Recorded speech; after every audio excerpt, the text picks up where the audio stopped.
ਤੇ ਕਾਲ ਬਣ ਚੁੱਕੇ ਕਰੋਨਾ ਵਾਇਰਸ ਤੋਂ ਡਾਕਟਰ ਵੀ ਬਚਦੇ ਨਹੀਂ ਦਿਖਾਈ ਦੇ ਰਹੇ। ਅਜਿਹੀ ਮਾਮਲਾ ਫਰੀਦਕੋਟ ਦੇ ਸਰਕਾਰੀ ਮੈਡੀਕਲ ਕਾਲਜ ਤੋਂ ਆਇਆ, ਜਿੱਥੋਂ ਕਿ ਡਾਕਟਰ ਅੰਕਿਤ ਨਾਲ ਜਿੱਥੇ ਅਜਿਹੀ ਮਾਮਲਾ ਸਾਹਮਣੇ ਆਇਆ ਹੈ। ਕੋਵਿਡ ਮਰੀਜ਼ਾਂ ਦਾ ਇਲਾਜ ਕਰਦੇ ਆਪਣੀ ਜਾਨ ਇਸ ਡਾਕਟਰ ਨੇ ਗਵਾ ਦਿੱਤੀ।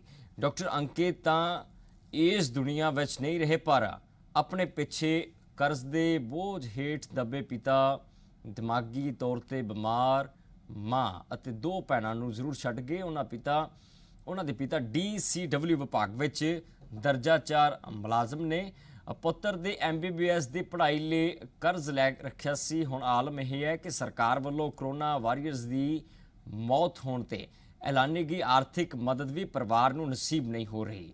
ਪਿਤਾ ਇਹੀ ਸਵਾਲ ਕਰ ਰਹੇ ਨੇ ਕਿ ਆਖਰ ਪੁੱਤ ਦੀ ਮੌਤ ਦਾ ਦੁੱਖ, ਲੱਖਾਂ ਦਾ ਕਰਜ਼ ਤੇ ਦੋ ਧੀਆਂ ਦੀ ਜ਼ਿੰਮੇਵਾਰੀ ਨਾਲ ਉਹ ਕਿਵੇਂ ਜ਼ਿੰਦਗੀ ਦਾ ਬੋਝ ਝੱਲ ਪਾਉਣਗੇ। ਸੋ ਸਰਕਾਰਾਂ ਨੂੰ ਅਪੀਲ ਹੈ ਕਿ ਜੇਕਰ ਤੁਸੀਂ ਕਰੋਨਾ ਵਾਰੀਅਰਸ ਲਈ ਵੱਡੇ ਐਲਾਨ ਕਰਦੇ ਹੋ, ਉਹਨਾਂ ਨੂੰ ਅਮਲੀ ਜਾਮਾ ਵੀ ਜ਼ਰੂਰ ਗਰਾਊਂਡ ਜ਼ੀਰੋ ਤੇ ਪਹਿਨਾ ਦਿੱਤਾ जावे।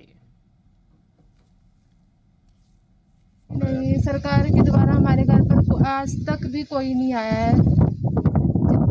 मतलब बल्कि मेरे भैया के जो दोस्त हैं वही आए हैं, उन्होंने हमारा सपोर्ट किया। उन्होंने हमें अपनी बहन की तरह ही देखा है।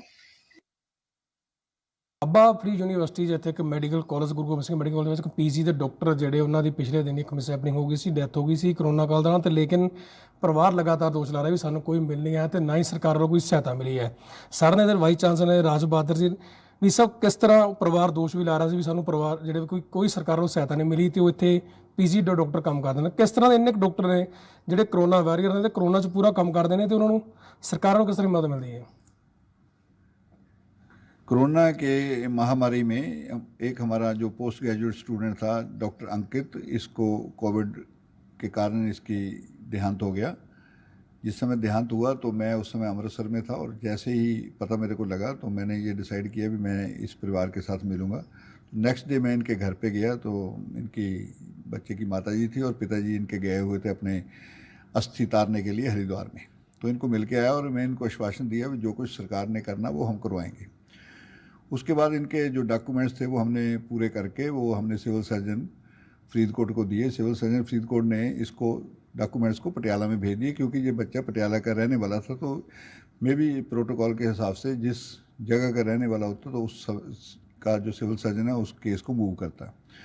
ये सारे कागज पूरे करने के बाद then the case goes to the health department और हम शुरू से ही इसके हेल्थ डिपार्टमेंट के साथ इन टच हैं। और अभी कल परसों की वीडियो कॉन्फ्रेंस में ये मेरे को बताया गया कि ये इंश्योरेंस ने ये कबूल कर लिया कि उनको उसके पैसे देने हैं, तो इसको बच्चे को पैसे मिल जाएंगे।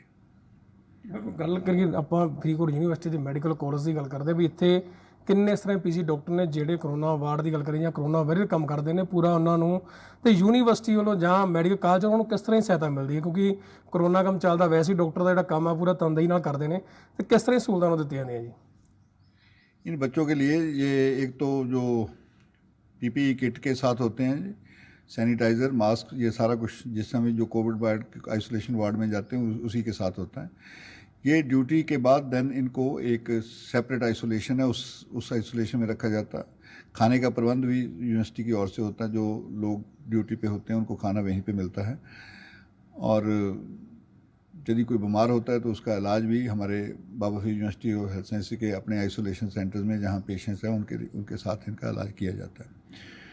इतने दिनों में सिर्फ एक ही अनफॉर्चुनेट बात हुई थी जिसमें डॉक्टर अंकित का देहांत हुआ है, but most of our people सारे ठीक रहे हैं और ठीक बीमारी में यदि पॉजिटिव भी आए तो ठीक हो गए। फरीदकोट तो देवानंद शर्मा, जी मीडिया।